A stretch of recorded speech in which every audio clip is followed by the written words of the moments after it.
Hello, everyone. A warm welcome to you all. Thank you so much for joining us from different parts of the world. My name is Annette Matthews, and I'm a product marketer for Zoho Campaigns. And today I'm joined by Janaki and Kaushik from the Zoho community team. We also have Arun from the deliverability team. So if you have any questions with regard to the product or with regard to email deliverability in general, please feel free to drop them to the chat box and we would be happy to help you with the answers. Today, I'm hosting Skip on behalf of Zoho community as well as Zoho campaigns team.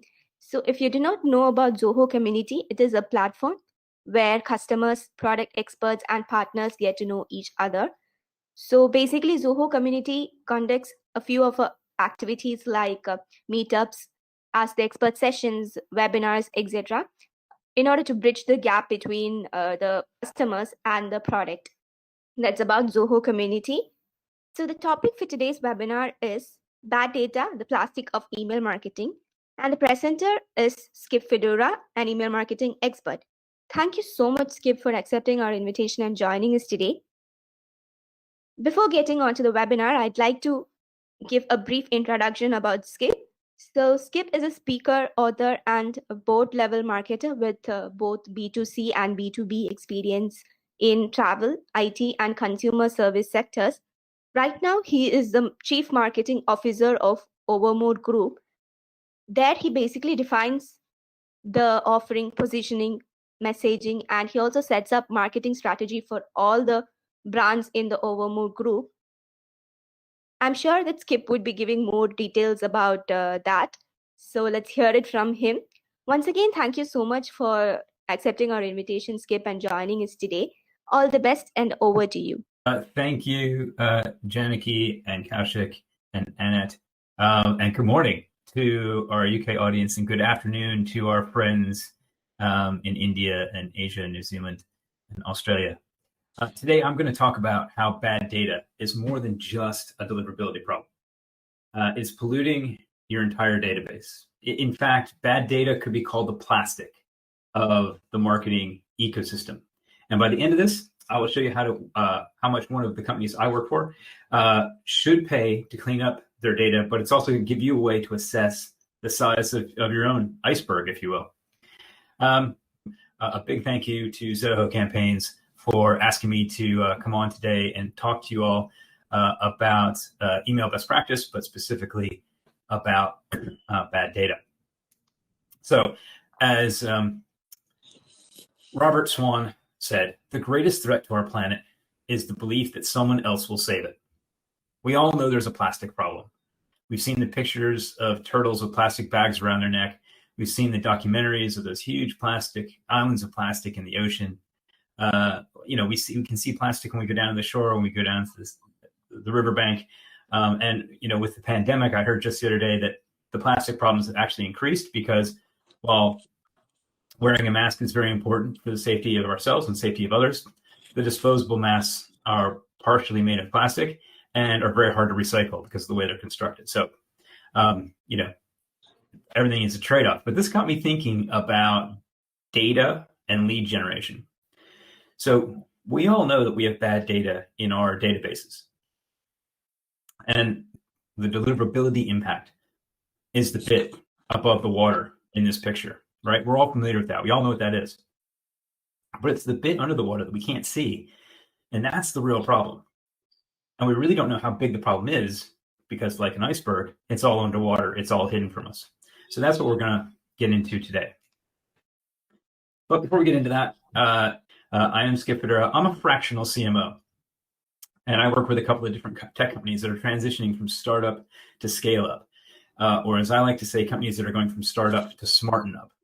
The companies have done some marketing, but because they're not marketing experts or they have a lack of time or they're working with the wrong suppliers, their marketing just has not really worked out for them.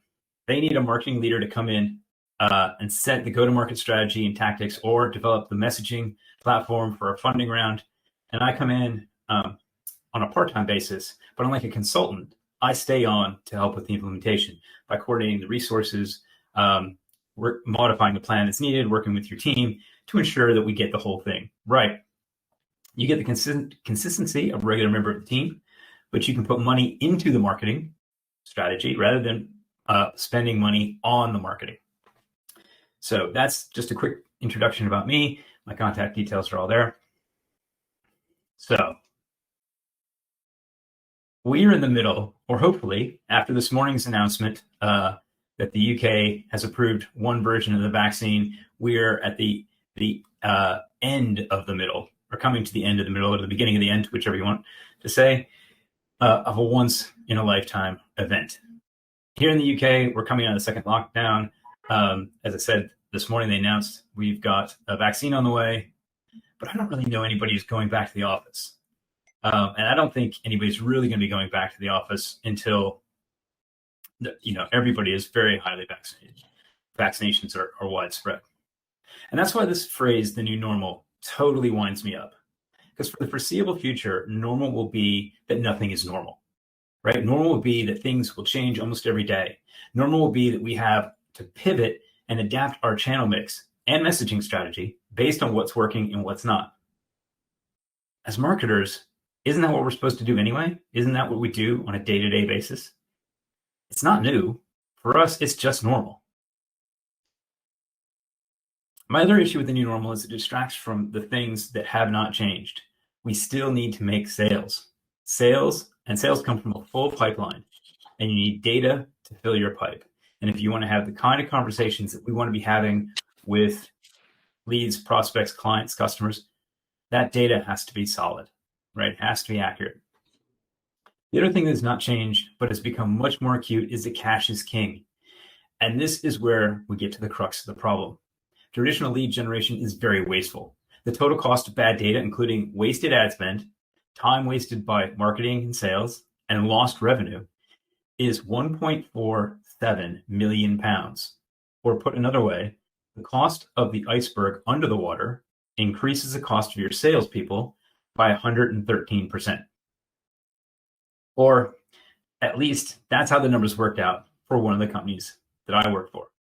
This is a small company in the DevOps space that is transitioning from startup to scale up. And it was pretty far down the line of getting an investment round before the pandemic. Now, part of that investment strategy included some pretty lofty targets, including a 10x increase in the active user base within 3 years. So my first task was to put together the marketing strategy that hit that target. So I did what any CMO did, right? I looked at their lead to close rate and their churn rate to calculate how many customers I would need to win over. Sorry, the number of customers I need to win over the next 3 years to hit that 10x target. We also audited the CRM to see how much bad data they currently had. Now, whenever I do this sort of thing, I like to be conservative. So I assumed that we would not be able to do anything to improve the conversion rate, right? So I had to do it all. We weren't going to make any other improvements. But I also upped the churn rate based on the aggressive growth target and the up percentage of bad data that we were going to be getting.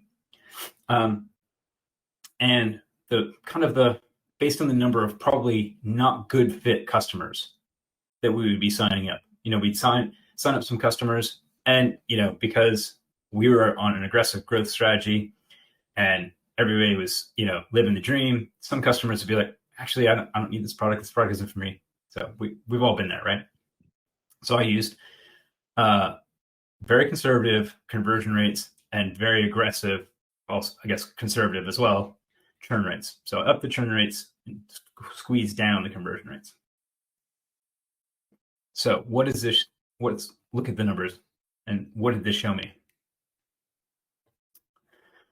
Okay, so over the course of a year, we were going to need to add 10,000 net new companies into the database, and we were confident we could get these at a blended cost per lead of 80 pounds.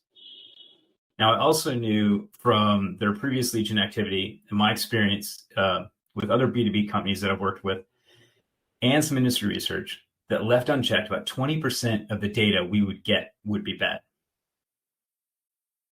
So 20% of 10,000 is 2,000. And at a cost per lead of 80 pounds, we were going to be down 160,000 pounds straight away. Okay, now once the data is in the pipeline, you get to the next problem, the wasted time. Now, for many of us, if we're in an e-commerce kind of environment, B2C, FMCG, that sort of thing, where there's not really a sales team in place, the wasted time doesn't really come from the sales side, but it does come from the marketing side, because you spend a lot of time building content for people that will never get it because the data isn't right, or building content that ends up being wrong because the data isn't right that you send it to, and having to clean up your database. So there's still wasted time. Now, in this example, I didn't look into that level of detail, but that's where that would be there as well. Now, the reason that sales and marketing don't get along in a B2B environment is, frankly, bad data, right? Sales asks for more leads, but because of bad data, they don't trust marketing. Of course, marketing thinks that all the leads they deliver are great and are gold, and sales is just incompetent and can't close them. But if both groups just come together, have conversation, it's calm, they might come to realize that bad data is wasting a lot of time. In fact, according to the US company LeadGen, 27.3% of your sales team's time is wasted by bad data.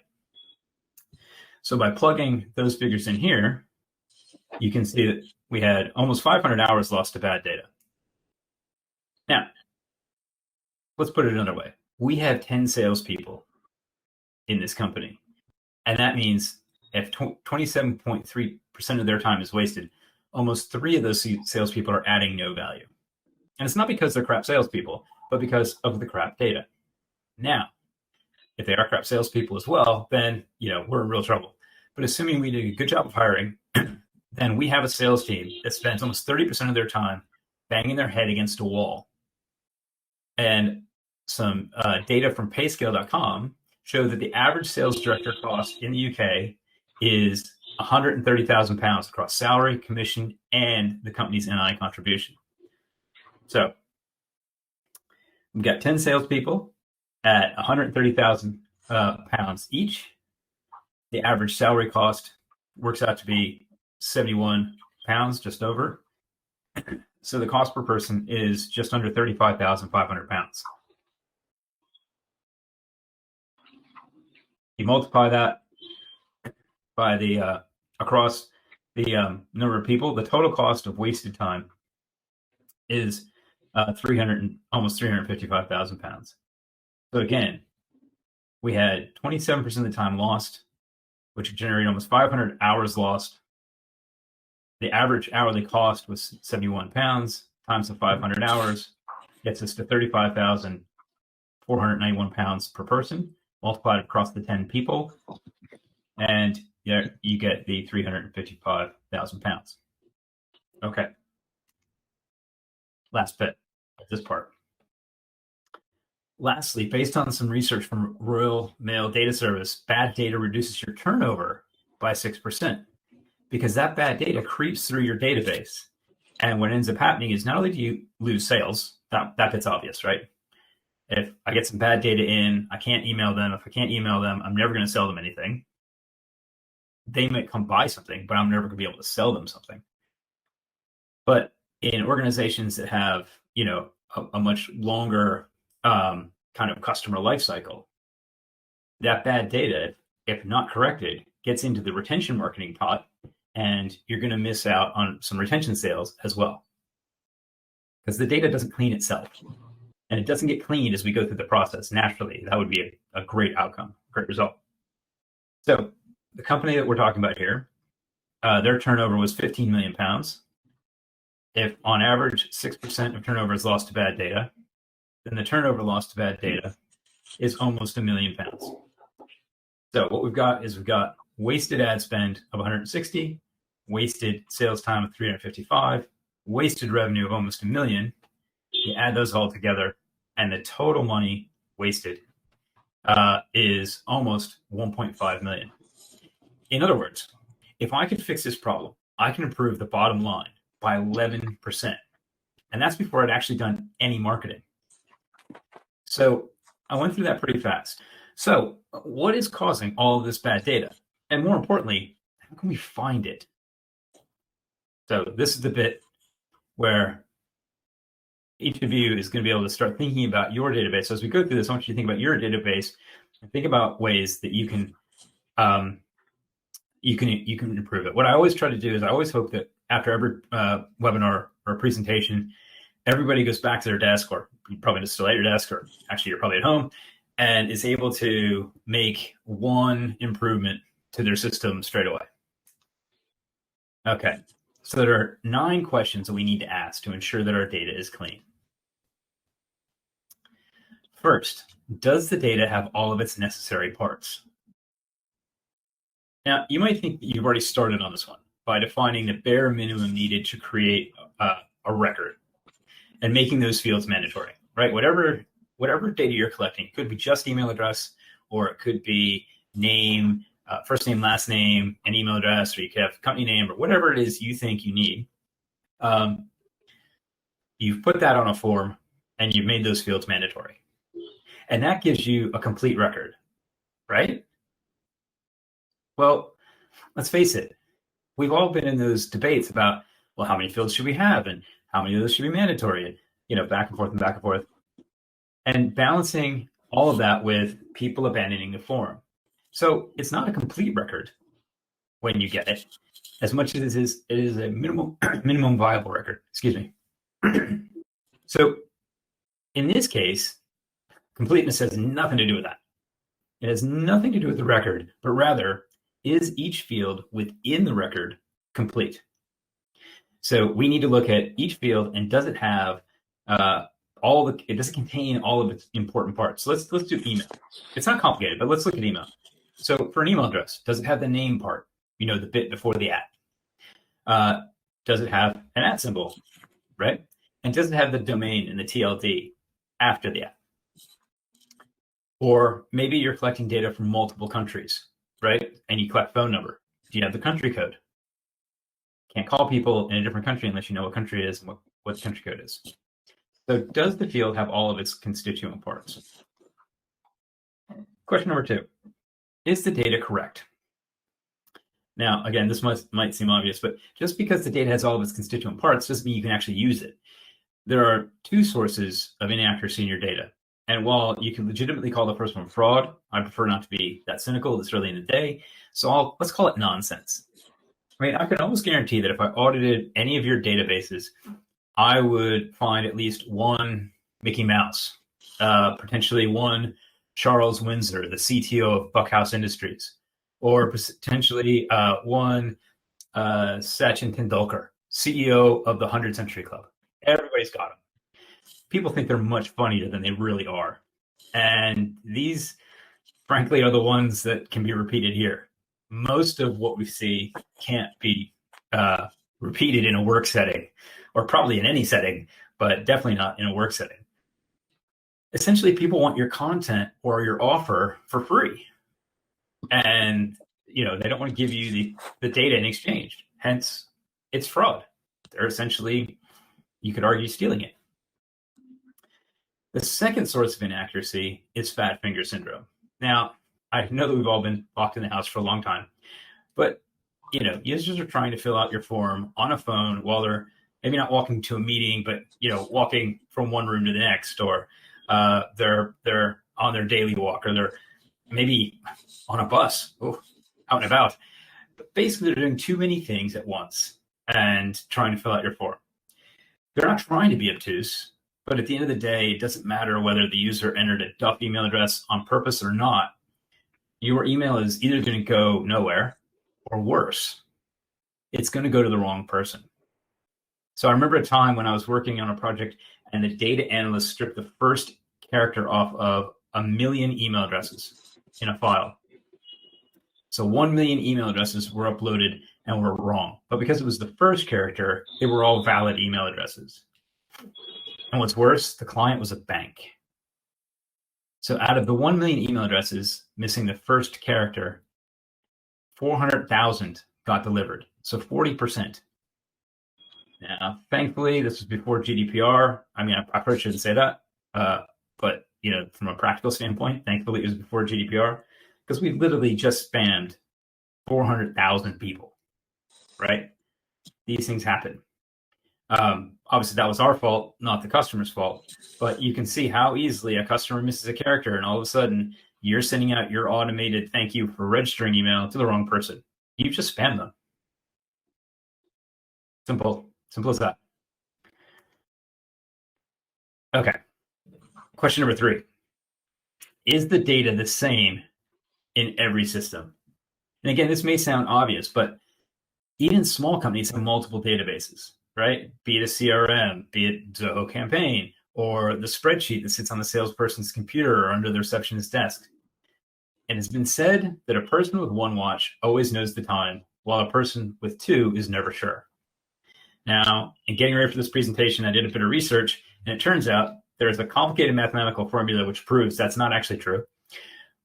But replace the word watches with customer data, and the quote becomes very apt.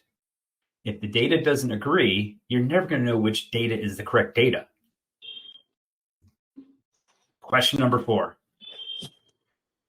Is all the data in a standard and understandable format?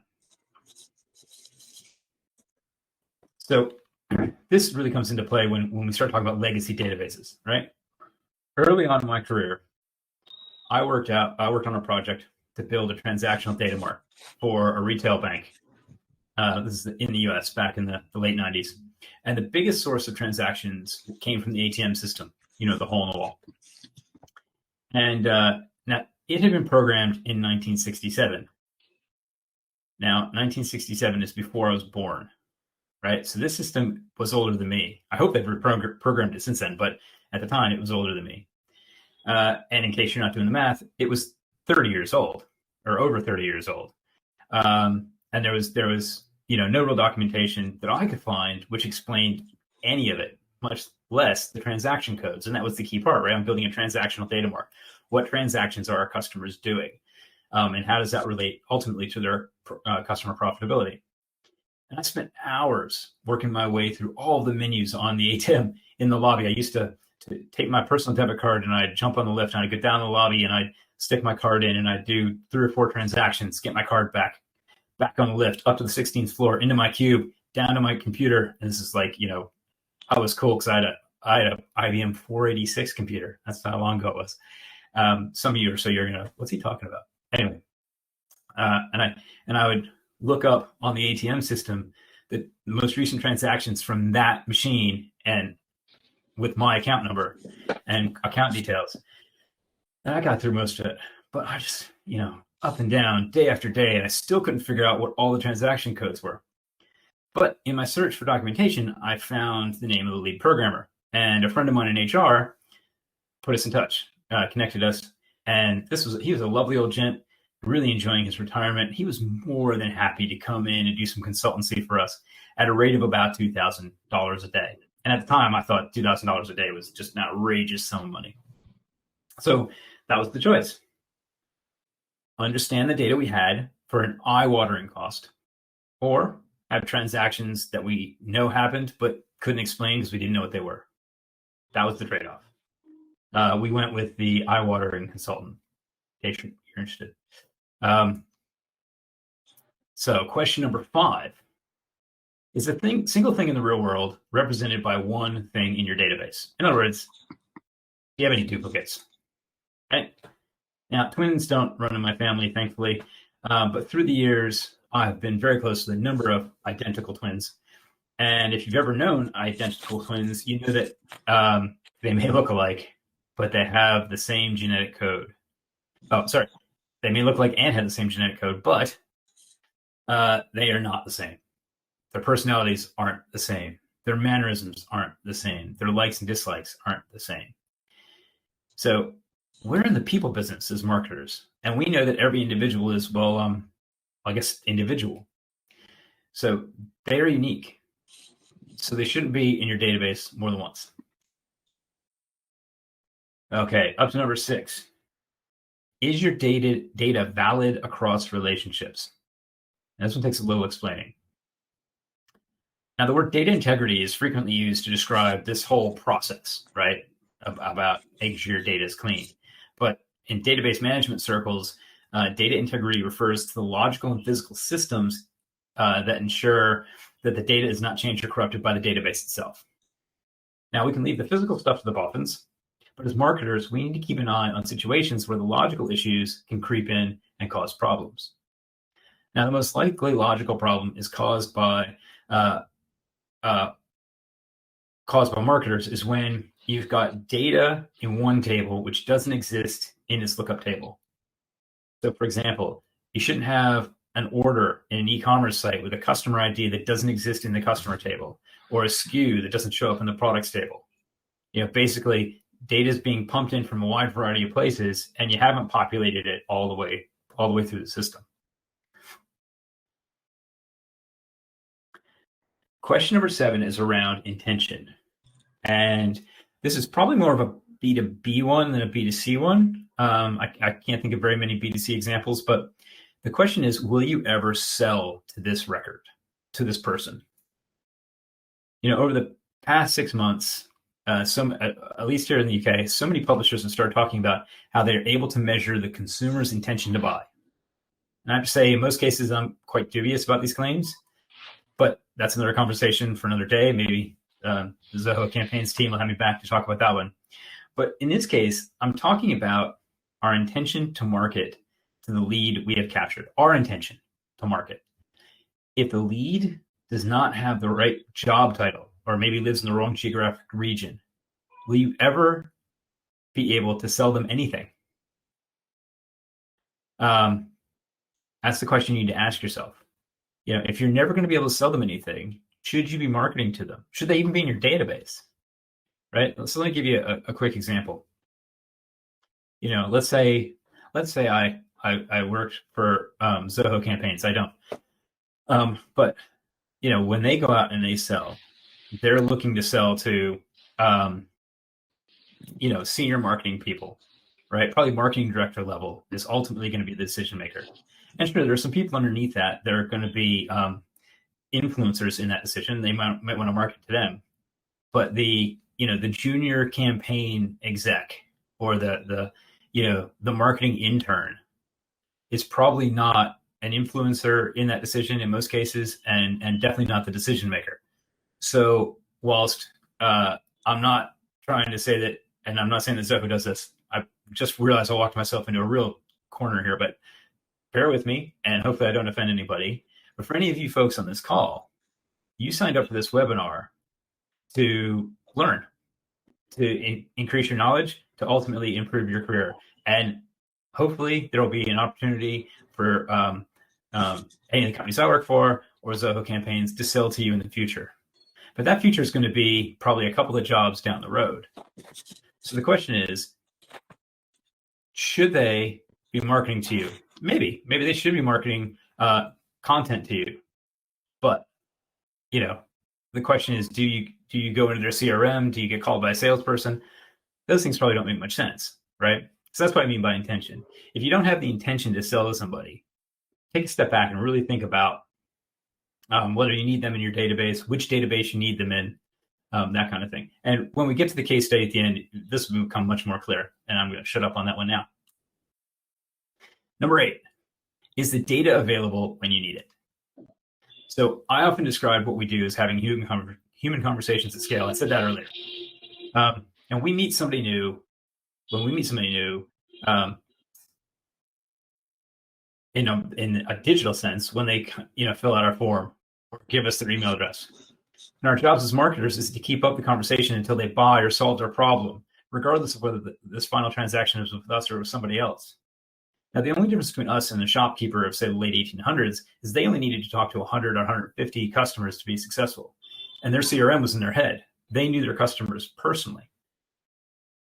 We have to sell to many more, 1,000, 10,000, 100,000.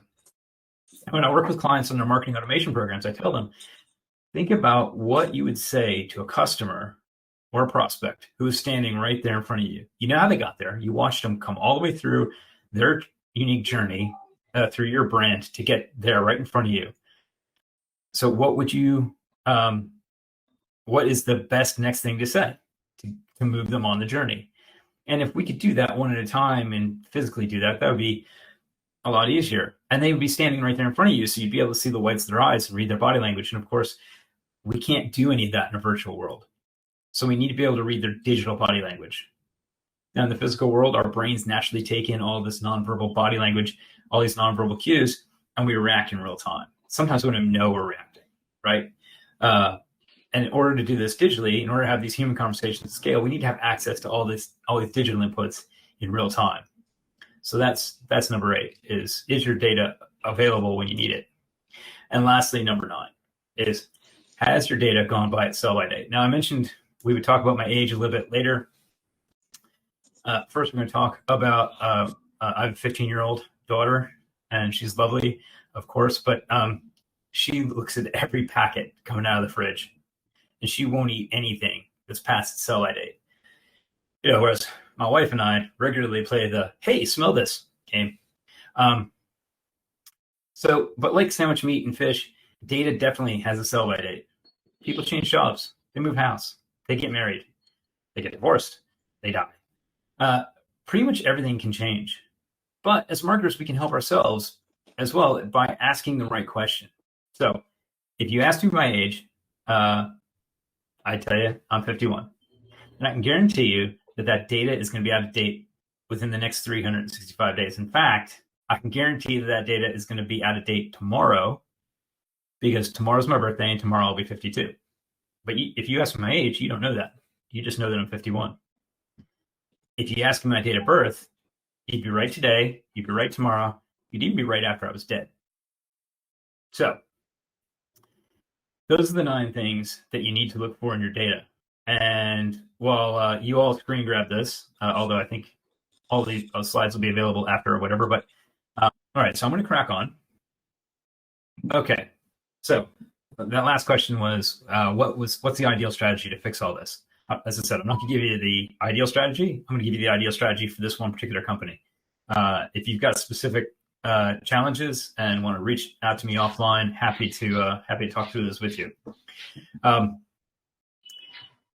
There's a lot of stuff there, right? There were 9 questions, and that's a lot. It's very daunting. And so I totally understand the question about what's the ideal strategy.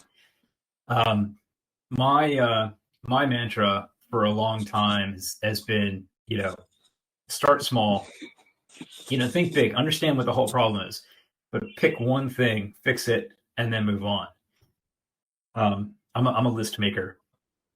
And so I love checking things off lists. So I'll break a task into micro tasks just so I can, get the little rush of, accomplish that. Tick, tick, tick. It does drive my family a bit crazy, because I can break loading the dishwasher down into about 1,000 tasks and be ticking up. I spend more time ticking than I do loading. But anyway, so what we did was we decided to start on these 4 things. We thought these 4 things would give us the biggest bang for our buck in the short term. Completeness. Do we have all the necessary parts? Accuracy. Is the data correct? Uniqueness. Is a single thing in the real world, a single thing in our database. And intention. So let's go through each of those. So as I said, we start with completeness. So we're collecting name, company name, email address, and phone number. So name and company name are free text fields. So you can't really codify any kind of completeness for those. But we should all know the parts of an email address, right? I mentioned them earlier. We've got the name part. That's the bit before the at. We've got the at symbol itself. Back in the day when email was first created, the reason they used the at symbol was because you were actually sending an email to a specific terminal. So it was a person at a terminal. And when the internet came around, they just didn't change it. It's the domain name. So there's got to be something between the at and the dot, and then a valid TLD or top level domain. We were also collecting phone numbers from around the world, so we had to make sure that we had valid country codes and they were in the right formats and all that kind of stuff. So what did we do? So for completeness, we added field level validation that we wrote ourselves to ensure completeness. For the emails and phone numbers, like I said, you can't really tell if a name is complete. You can't really tell if a company name is complete. We'll talk a little bit about what you can do when we get to accuracy. I said we wrote these rules ourselves, and because we were a DevOps company, we wrote it software, we had a lot of developers. We just sat around at a table one day trying to come up with what rules we needed for those 2 fields. And in about an hour, we came up with 56 different validation rules. Now, the best thing about adding validation is that other than the development resource, it's free to implement. Sure, there are tools out there that'll do it for you, but if you don't want to, get tied into a tool, it's free. It's just the cost of the development time, which is brilliant. So the second thing we did, sorry, before we get to that, so we talked about the fat finger syndrome and people doing too much too quickly. And, I remember when I was a young manager, I went to this training program. And one of the things that's really stuck with me is we were taught that it is the speaker's responsibility to ensure that they're understood. If you're a manager delegating tasks to somebody, it's your responsibility to make sure that they understand the task. It's not up to them to ask questions that they don't understand, because they probably don't know what they don't know. And since then, I've applied this same logic to all kinds of things, and especially customer experience. The customer doesn't know what the customer doesn't know. So as a marketer, I think it's my responsibility. I think it's our responsibility to make sure that it's easy for someone to say, complete our form, right? So what we did is we looked at our forms and we made a couple of changes. First, we added form controls so the users didn't have to enter the TLD by hand, right? Why, if you're at a .co.uk or a .com, let's say .co.uk, that's 6 opportunities for somebody to make a mistake. 6. However, if I let them just hold the full stop down, the period down, the dot, and pick .co.uk, now I've eliminated the opportunity for them to make as much of an error. Sure, they might hit whatever's on either side of the .co.uk, so there's still some possibility of error, but I've reduced it dramatically. Okay. We also changed from job title to job role. Now, job title, again, free-form text, but by switching to job role, we were able to change the field from a free-form text to a drop-down. Not only does this make the form easier for someone to complete, but making this change meant that we also had a much more standard. Our data was much more consistent and standardized in the long term, right? We'd be able to compare like for like, because we were using our terms and not necessarily their terms. So the second thing we did, I said we focused on accuracy. Now, here I say that to improve accuracy, we did verification, and I'll get into that in a second. But validation also comes into play on accuracy. I mentioned earlier that, people will put in funny names, fake names, Mickey Mouse, whatever, but a lot of the names they put in are rude. And so you can start to write validation rules. You can start to see what's being put in. I mean, you can put in validation rules for, inappropriate words in whatever language you're collecting the data. So it's actually a quick Google search will get you that list of inappropriate words. You might have to talk to your IT guy to get it out, but because they'll be like, why do you want a list of all the swear words in English? But those things are available. It does add to your validation rules, but you can trim that kind of stuff down a lot. One of the other things we discovered is that very few people have a verb as a first name, although I do have a verb as a first name. So accuracy can also be covered off a little bit by validation. But the other thing about accuracy is, they've given you an email address. Does this email address accept email? They've given you a phone number. Has that phone number been assigned? Right? So what we did was we also verified the data wherever possible before the user left the form. So we built API connections to third-party verification services to check email address, make sure that it was accepting email, check phone numbers were assigned. Where we collect street address, we were able to check where street address was entered correctly. And we kicked off the verification script when the focus changed to another field. So, when they typed in their email address, as soon as they went to the next field, we kicked off that API script to go to the verification service and check that email address.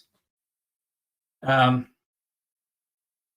because we did that, in most cases, we were able to find out if the email address or phone number was deliverable before they left the form, which meant we could switch off the submit button until those fields pass those checks and prompt them to fix the data before they left the form. So making the data much better before it even got into our system. Now, this didn't mean the errors didn't get through.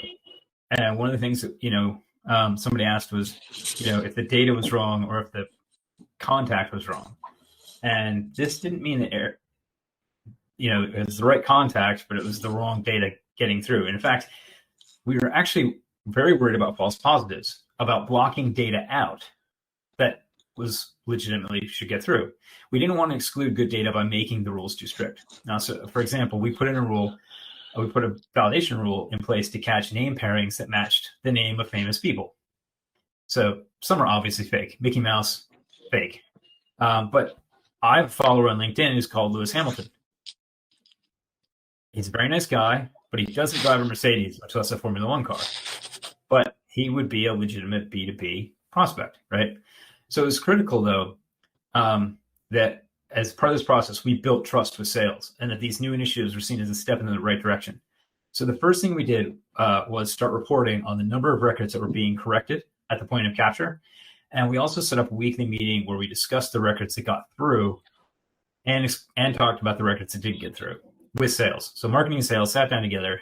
We had a list of, they brought their list of records that got through that were rubbish, and we had a list that we blocked that, we talked about this, and that allowed us to develop new rules where needed, but also have a discussion about what the implications of those rules were going to be with sales and ensure that sales was comfortable with any unintended consequences. This is not an exact science. So you have to think about those unintended consequences, false positives getting blocked out, false negatives getting put through, that when they're obviously junk. And we also found that some errors just couldn't be corrected. Just because a phone number has been assigned doesn't mean it's assigned to the person filling out the form. And as we've all seen, I'm sure, just because an email address accepts email does not mean that the person at the other end of that email address is the person that completed the form. And there's just no way to fix that. Well, that second one is, you send out, obviously, a welcome email or a confirmation email. But that's if the person receiving that email didn't sign up, technically, that's still an error, right? That's still spam.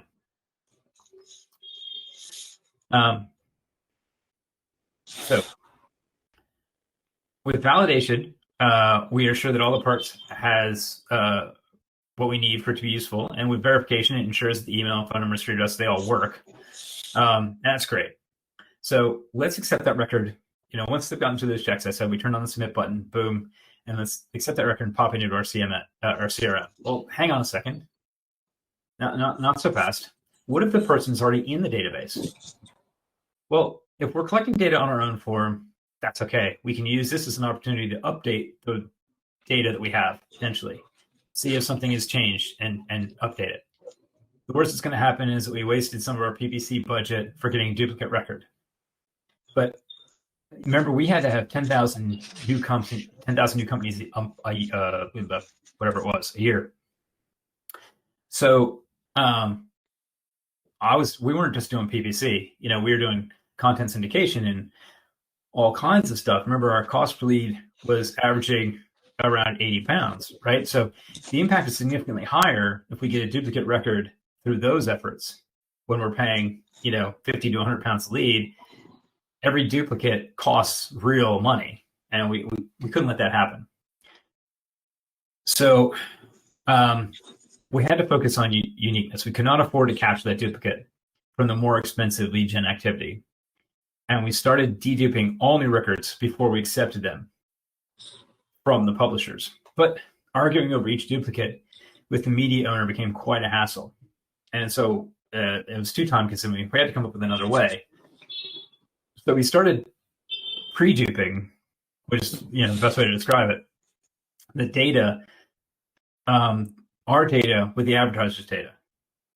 So what we did was we used clean room technology, a clean room solution, to compare a hashed version of our data to a hashed version of the media owner's data. And obviously they use the same hash. So we could tell them which it would tell us where the duplicates were. And actually, because we're using a clean room solution, we never saw their hashes and they never saw our hashes. The third party said where the duplicates were, but they didn't know what the duplicates were. They just knew that they were matching hashes.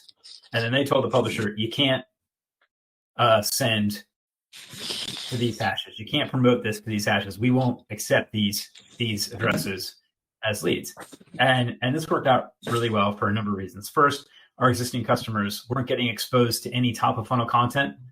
So we had a much tighter control over the content that they were getting from us. We also really quickly expanded it to include a list of former customers who had left, who we didn't want to market to. Anybody who had unsubscribed from our marketing, we were able to say, look, we don't want these people getting anything from our brand. They've asked not to get anything from our brand or anything about our brand. So that worked out really quite well. Now, the last thing we focused on to clean our data was intention. Remember, we were a company in the DevOps space, and our ideal lead was a senior leader in the software development, head of DevOps, head of QA, head of application testing, head of development, those kinds of titles.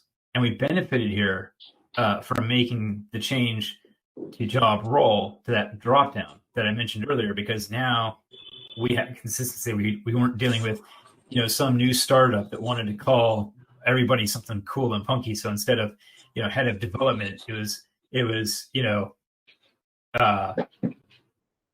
creative binary guru or something. That'd be a great job title. Anyway, so one of the problems, as I said, with a free-form text is it's hard to analyze. It's hard to do anything with.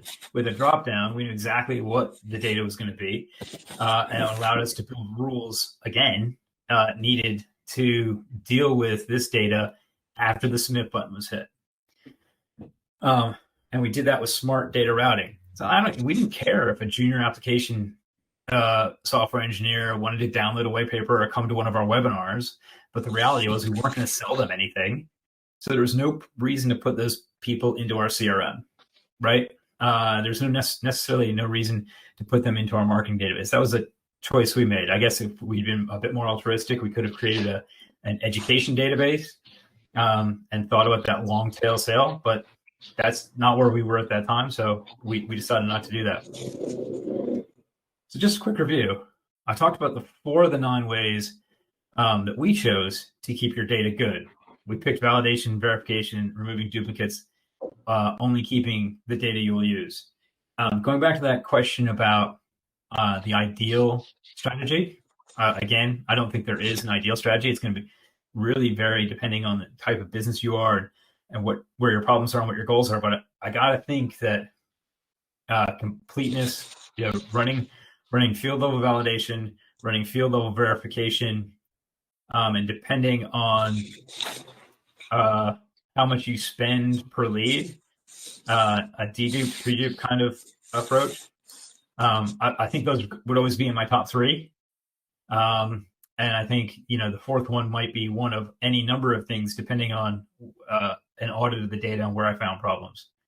But I think the top 2 would definitely be always in my, first pass at any strategy. For no other reason, even if you're not cleaning up the stuff you already have, you're stopping bad stuff from getting in. We cleaned up the data. So what? What happened? Well, let me show you. So these numbers should be pretty familiar based on what we went through earlier. And we discovered something really amazing. So as I said earlier, we forecast that we needed 10,000 leads per year. And based on our conversion rates at the time, those 10,000 leads would turn into 8,000 new conversations, result in 700 new sales. And all of this was based on our historical data and the fact that we had a goal of £6.5 million in new business revenue in this fiscal year. So as you can see, I built a plan that got us to 6.7. Always give yourself a bit of a cushion. That's probably a smaller cushion than I would have liked, if I'm honest. Also, these numbers have been changed a little bit just to make the example easier. So we did those 4 things. We got rid of the bad data. Happy days. 10,000 leads. Now we're up to 98% good data. And we got the bounce in revenue that you would expect. So more good data led to more conversations, 858 new sales, and an additional 1.5 million in revenue. What we didn't expect, however, was that by putting better data into the top of the funnel, our conversion rate improved without making any other changes. Turns out when salespeople are happy and able to have better conversations, they sell more stuff. Our conversion rate almost doubled, and we didn't really do anything to fix it. But a double conversion rate means revenue almost doubled as well. So our 9,800 net new companies, instead of being 858 sales, was 1,400, almost 1,500 sales, or 14 million in revenue. So revenue's gone up by almost 6 million. Like I said, almost doubling. Yeah, right there, right? We could all walk away. Everybody's happy. Well, actually, very rarely is an investor happy if you tell them you're going to do 8 million in revenue and you do 14. Oddly, they think that going way overachieving is almost as bad as underachieving. And there was other things we could use that money for. So we went back and we said, well, what do we need to hit target? Well, now we start backwards, right? So start at the bottom of the page, and you've got that 6.7 million pound target. That means we only have to make 700 sales, which means we only have to bring in 4,600, let's say 4,700 net new companies, which means we only need 4,800 leads. So we went from needing 10,000 leads to 4,800 leads. In other words, we reduced the amount of leads by more than half. I say we could have doubled it. We could have doubled the revenue if we'd left it go unchecked, right? But we instead decided to move that budget elsewhere. Some of it we plugged right into the bottom line, but some of it we plugged into development, other initiatives. So just by cleaning up our data, right, we went from needing a marketing budget of 800,000 to 380,000, or 400,000, let's say, make the math easy. So just by cleaning up our data, we went from wasting 1.5 million to saving 420,000, or basically adding 2 million, basically having a 2 million pound swing in the business just by doing 4 pretty simple things to clean up our data. So going back to the original question, how much should we spend to clean up our bad data in this example? Well, anything less than 2 million pounds, and we're going to be quids in. So thank you for taking the time to join us today. If you'd like to connect with me, I'm at Skip Fedora across most media platforms, or you can check out the website, my website, skipfedora.live. Now I'm going to pass back to Janaki, Kaushik, and Annette to wrap up. Yes, thank you, Skip, for the wonderful session. And thank you to each and every one of you who joined us today. We hope you liked this webinar. And if you see on the screen, you can find our social media handles mentioned. Do follow them for updates on our product and events like these. So also, if you have any doubts regarding the product, please send an email to support@zohocampaigns.com, and we'll be happy to help you.